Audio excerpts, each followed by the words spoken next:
سڵاوی کامەران حاجی عومەر و تیمی باسی ڕۆژتان لێبێت. ئەم جارە دوور لە کەش و هەوای بڵاوبوونەوەی ڤایرۆسی کۆرۆنا، دوور لەو هەموو باسانەی کە لەسەر کۆرۆنا دەکرێت، باز لە ئاوەدانی دەکەین، باز لە بنیادنان دەکەین، لە هەولێر باز لە شەقامی 150 مەتری شاری هەولێر دەکەین کە ساڵێک بەر لە ئێستا دەست بە جێبەجێکردنی ئەو پرۆژە استراتیژیەی شاری هەولێر کراوە. پرۆژەکە کە بەتوانا و بە هێزی خۆماڵی بنیاد دەنرێت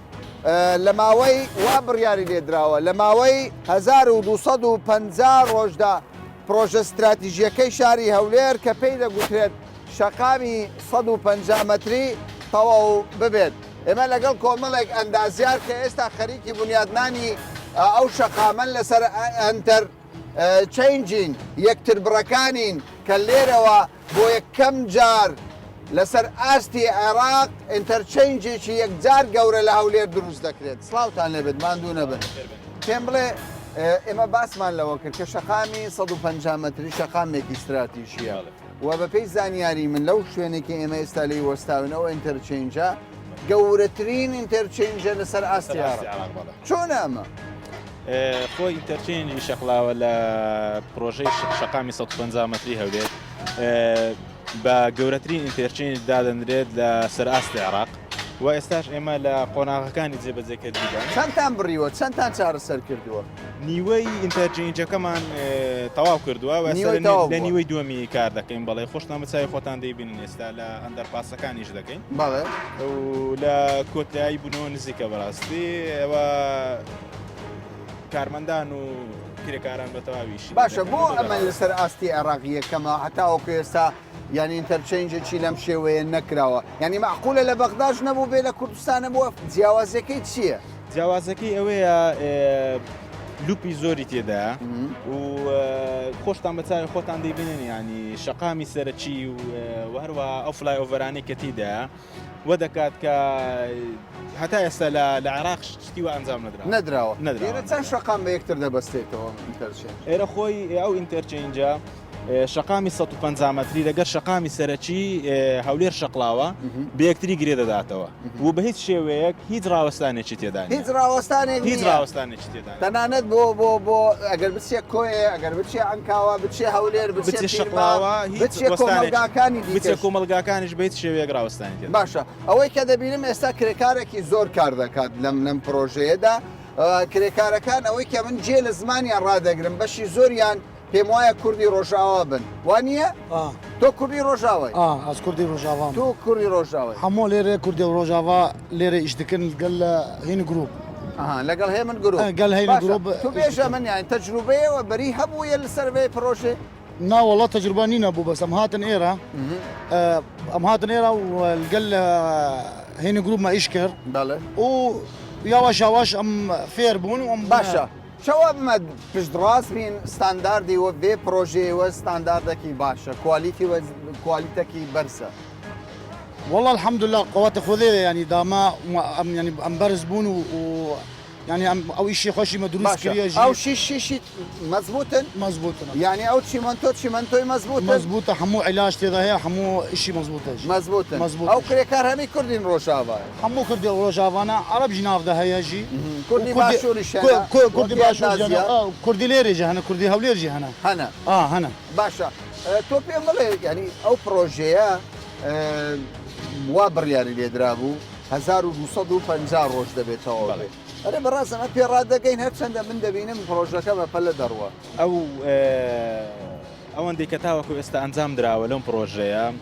زۆر زیاترە لەوەی کە پێشبینی دەکرا بەڕاستی ینی خۆتان دەیبینن ئێستامە لە وەرزستانیش تێدەپەڕین هەتاوەکو ئێستا کارەکانمان ڕانەگرتو ینی بەردەوام سەرمانی ئەم شەقامە چەندە مفانی ئەم شەقامە چەندانی ئەم شەقامە خۆی شەقامی سەرەکی 19 مەتر و تقریبا 19.4 شەقامی سەرەکی هەر سایدی و دوورگەی ناوەند 20 مەترە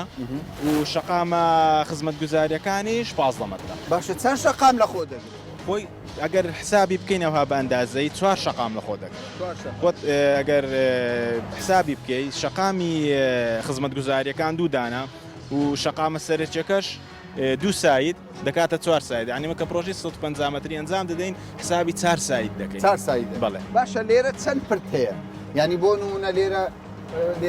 پردێکتان دروست کردەوە لە وڵاتر پردێک لە وڵاتر پردێک لە وڵاتر پردێک لێرە پردێک لێرە پێم وایە ئۆتۆمبیل بە بەژێرەوەی دادا ئەندەرپاسە لە 4 فلای ئۆڤەرمان هەیە لێرە و زائیدەن چۆن دەڵێ شەقامی سەرەکی 150 دەتوانێت خەریتەکە ببینی خەریتەکە بەڵێ یعنی تاوەکو ئێستا نمونەی لەم شێوەیە لەو شێوەیە لە عێراق ئەنجام نەدراوە نەخێت ئەوە بودجەکەشی پێویستی پارەیەکی زۆری دەوێت باش ئەمە بەم شێوەیە بەس ئەمە یەکجار شەقامی تێدایە بەڵ تووشی کێشە نابێت شۆفێر ها بە هیچ شێوەیە گۆستانی تێدانیە و هەموو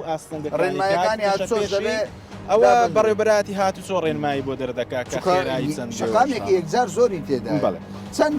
ئینتەرچێنجتان هەیە لەم شەقامەداوای ئێستاکە دروست ئەوە خۆی ئینتەرچێنجی شەقلاوەیە ئەوە ڕئیسیەکە 4 فلای ئۆڤەرمان هەیە زائیدەن 5 ئەندەرپاسیشی تێدا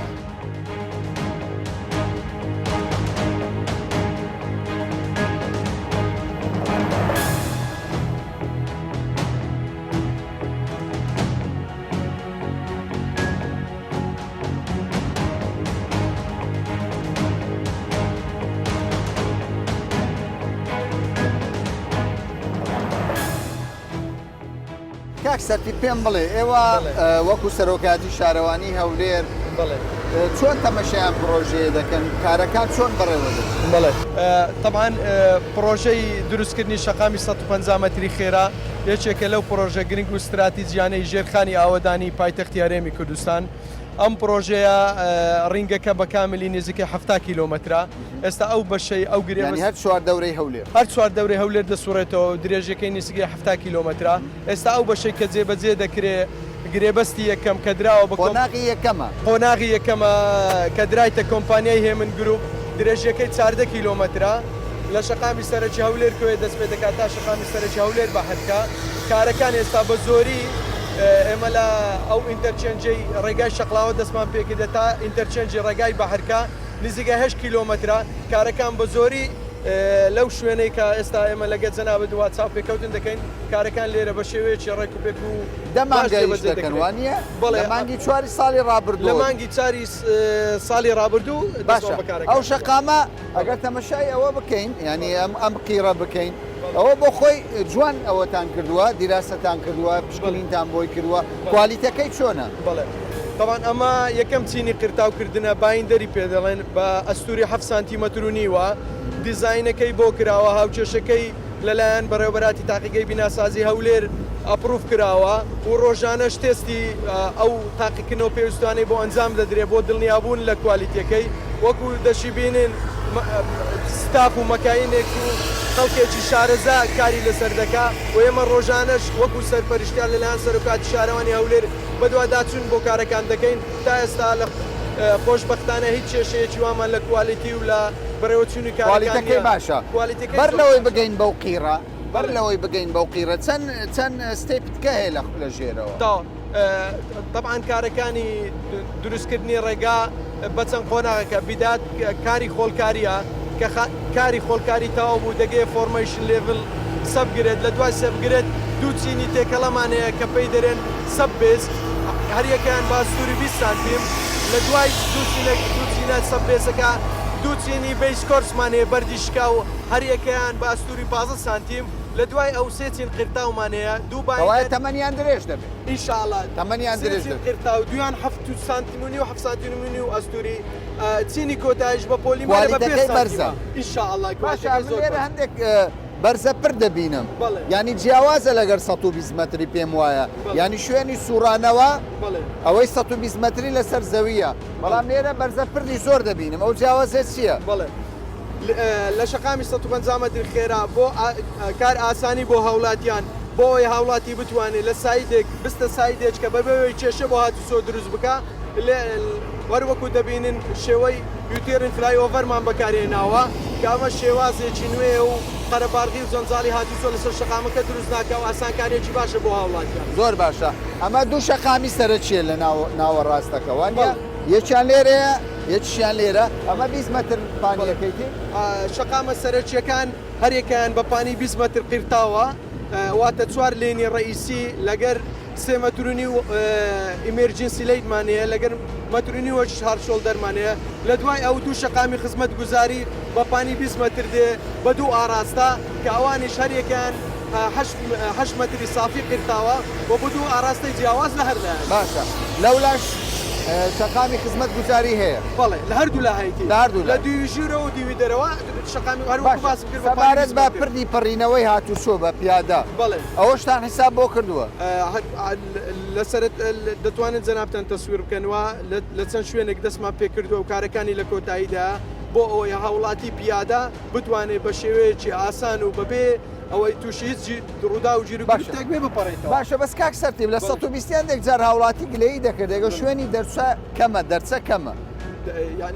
ینی چوونە دەرەوەی ئۆتۆمبیل بۆ گەڕەکەکان کەمە فلکە کەمە وەکو گوتن بڵێ بەخۆی ئەگەر بە چاوی شەقامی خێرا تەمەشای بکەین پێویستە ئەو شوێنانە لەو شوێنانە دابدرێکە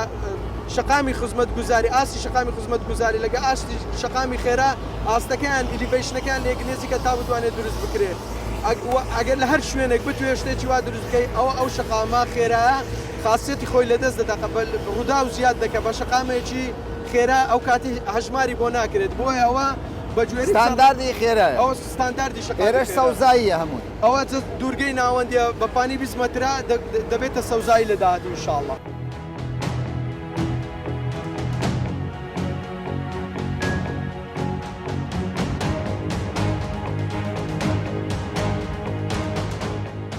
کاکەمیر تۆ سەرپەرشتیاری ئەو پرۆژەی لە ڕێگای کۆمپانیەکەی خۆتەوە زۆر کەس دەڵێ بابزانین ینی جیاوازی شەقامی 150 مەتری لەگەڵ شەقامی 120 مەتری چییە چه جیاوازێکیان هەیە بەڕاستی بڵێ شەقامی 150 مەتری بە هەمان شێوەی شەقامی 120 مەتری شەقامەکی خێرایە بەڵام جیاوازەکەی تەمان جیاوازی زۆری هەیە یەک جیاوازی یەکەمیان لە ڕووی دیزاینەوە دیزایانی شەقامی 150 مەتری کامیان پێشکەوتوترە بەدڵنیایی شەقامی 150 مەتری پێشکەوتوترە بەتاکید چونکە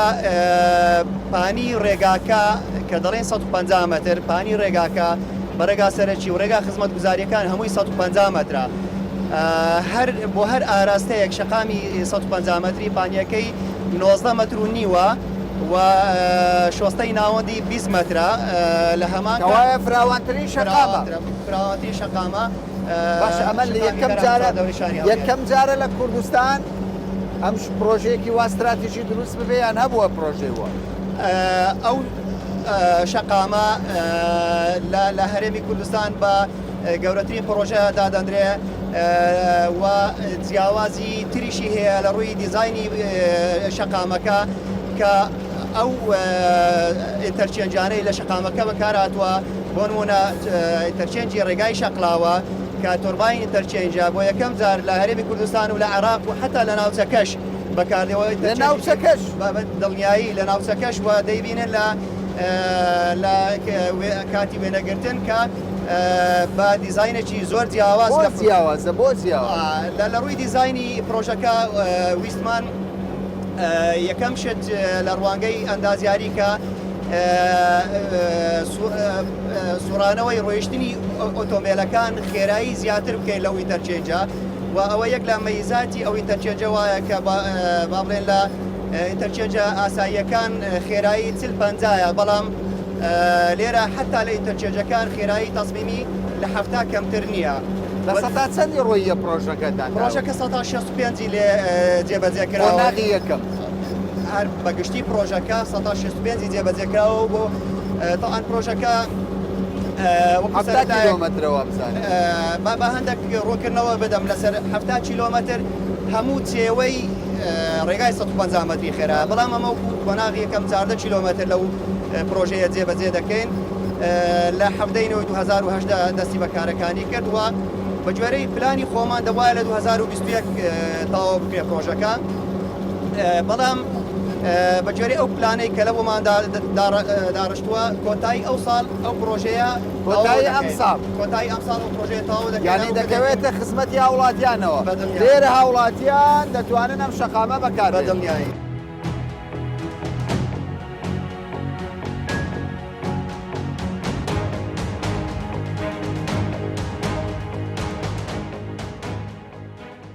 پێم وایە دیزاینەکە لە بەردەستی تۆیە کاک ئەمیروانی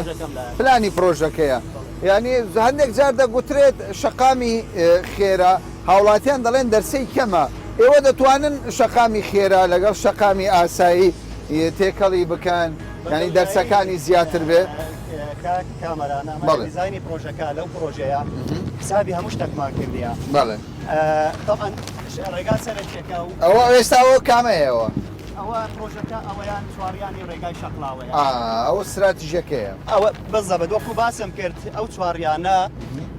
دایمۆند ئینتەرچێنجە بۆ یەکەم جار لە هەرێمی کوردستان و عێراق حتا لە زۆر وڵاتانی بۆ یەکەم جار باشە یەک شەقام 2 3 4 5 6 7 8 9 دا 11 زۆر جیاوازی ئەو شەقامە وەکو باسم کرد ژمارەی پردەکانی 5 پرد و 6 ئەندەرپاس تەنها لە یەک ئینتەرچێنج هەیە و ئەو ڕێگایانە کە دەبینی لەبەر با بڵێن ئەو منطقەیە وای دەخوات چونکە منطقەیەکی سەکەنی دروست کراوە بۆ ئەوەی کەمترین مەساحە ببە و خێراترین خێرایی شوفێرەکان بسوڕێنەوە ئەو ئینتەرچێنجە دانرا کە بگونجێت لەگەڵ ئەوە باسی ڕەبتت کرد نێوانی ڕێگا خزمەتگوزاری و ڕێگای سەرچیەکان ئەمە هەموو ڕێگا خزمەتگوزاریەکان لەو پرۆژەیە جیاوازە وەک لە 120 مەتری بەوەی کە جیاواز دەبێت بەوەی کە ڕێگا خزمەت گوزاریەکەش فەسڵ کرایە واتە تێکەڵ نییە بە دوو ئاراستا نێوانیان شۆستەیەکی بچووکەیە بۆ ئەوەی کە ڕێگەری لە تەجاوزات بکەین و تەنها لەو شوێنانەی کە دەبەسترێتەوە بە ڕێگا سەرچیەکە لەو شوێنانە ئۆتۆمبیل دەتوانانی پێچ بکاتەوە ئەوە یەکە لە جیاوازیەکانی ڕێگای 150 مەتری لەگەڵ شەقامی 120 مەتری باشە ئێستا کۆسمان نیە لە بەردەم جێبەجێکردنی لە ڕووی مادی لە ڕووی کرێکار لە ڕووی ئەندازیار هیچ کێشێکمان نییە لە ڕووی کارمەند و لە ڕووی ئەندازیار و لە ڕووی بەڕێوەبردننی پرۆژەکە بە تاکیید بە شێوێکی زۆر ڕێک و پێک و بەجۆرە پلانی خۆی بگرێت لە پێش پلانی خۆیتی بەڵام بە تاکیید ئاستانگی دارایی هەیە بەدڵنیایی ئەمە لە یەک کات کۆمەڵێک پرۆژەی گرنگ و استراتیجی کار دەکەین ئێستاش ئاوادانی دەستی پێ کردووە لەسەر شەقامەکە لە هەندێک شوێن بینایەت دەکرێت بەر لە شەقام ئەو منطقەیە زۆر گرنگی خۆی هەیە لەبەر ئەوەی فەرمانگەی حکومی وەکو بەڕێوەبەراتی هاتووی هەولێر هەروە کۆنسوڵخانەی ئەمریکا نزیکە لەسەر ئەو ڕێگایەوە کۆمەڵێک شاری نیشتەجێ لەسەر ئەو ڕێگایان وەکو دەشیبینن قەڵەباڵیەکی یەکجار زۆری لەسەر لەبەرەوە بە تەواوبوونی ئەو پرۆژەیە خزمەت لە کاتی خۆی تەواو دەبێت پێشی بەرنامەی خۆی تەواو دەبێت وەکو باسم کرد دەبایە 2021 تەواویکەین بەڵام ئینشاءالله لە 2000 کۆتایی 2020 ئەو پرۆژەیە تەواو دەکەین طبعا شتێکی تر کاکامەران دەبێت باسی بکەم جیاوازیەکانی ئەو پرۆژەیە ئەگەر سیر بکەی سەیری پلانەکە بکەی و لە مووقعیش دەیبینی کە دروست کراوە پردی سوورانەوە هەیە یوتێرن هەیە واتە تۆ بە درێژایی ئەو شەقامە بە شێوەیەکی نظامی لەو شوێنانی کە پێویستیت بە سوورانەوە بێ ئەوەی کاریگەری لەسەر هاتوچۆی ڕێگا خێراکە هەبی پر دروست کراوە بۆ ئەم بەستار وەکو دەیبینێت لە پێشەوە سێ پرد نمونەیەک ئەو پردەیە لەو زۆنە سێ پردی سوورانەوە و دوو پردی پەڕینەوەی هاوڵاتیان دروست کراوە جگە لەوەی کە باسم کرد 5 پرد لەگەڵ 6 ئەندەرپاس تەنها لە چواریانی مەسیر و لە چواریانی ڕێگایی بە حرکە سێ پرد و دوو ئەندەرپاس واتە پرۆژەیەکی متەکاملە لە هەموو بابەتەکان ئەوانی کە دەستە بواری هەندەسیەوە حسابی هەموو شتێکمان کردیان.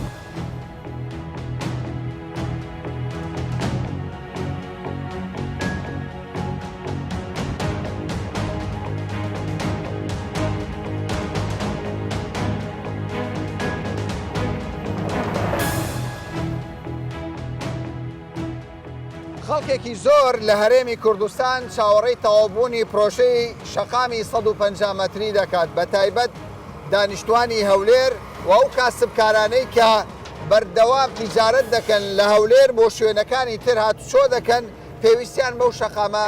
استراتیژیەیە. هەندێک جار باسدەوە دەکرێت کە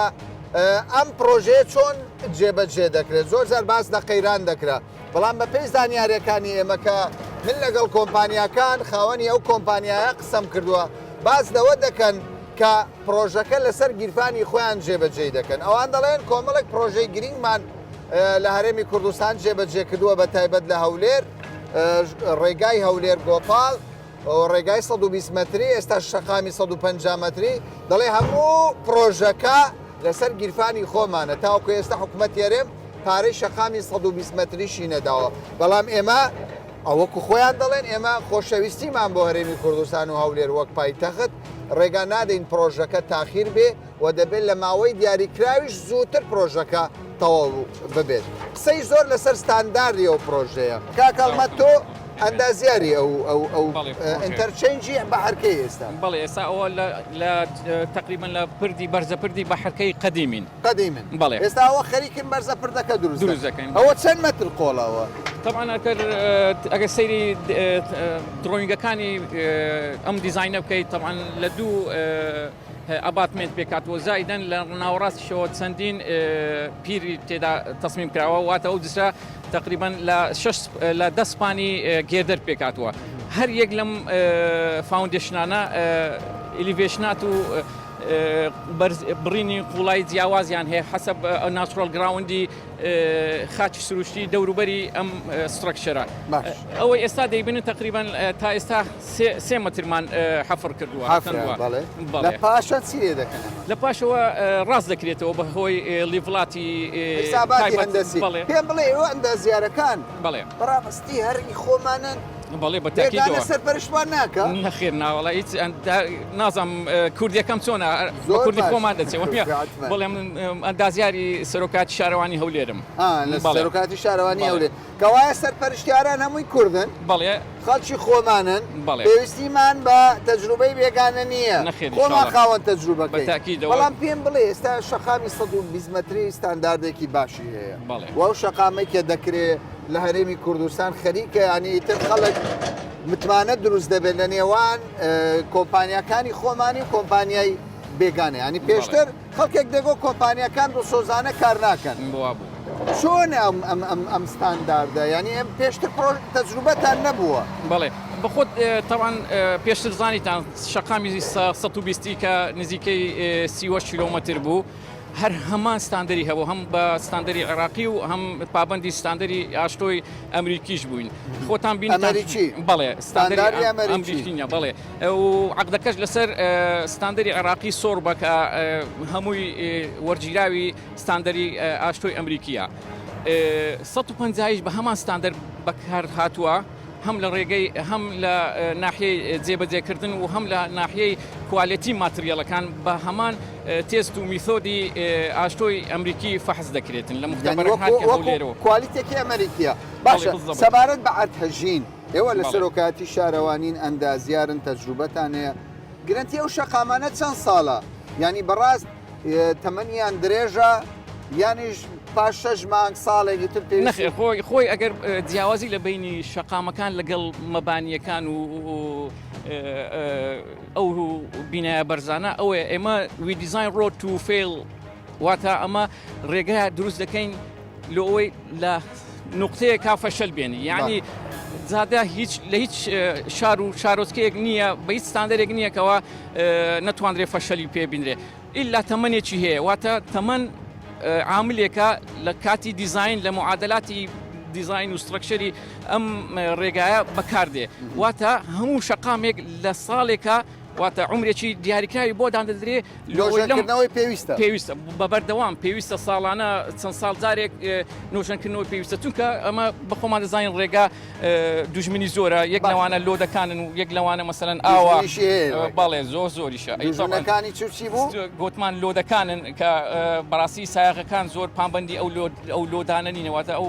بار هەڵگرانێکەوە قورسایی هەڵدەگرن لە بۆ سەر شەقامەکان پابەند نینە.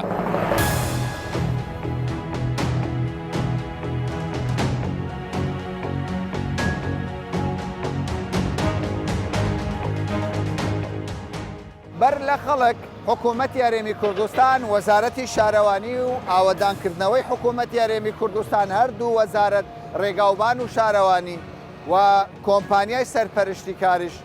سوورن لەسەر ئەوەی بەر لە خەڵک ئەوان زیاتر حەز دەکەن پرۆژەکە تەواو بێت دەڵێ ئەمە پرۆژەیەکی استراتیژیە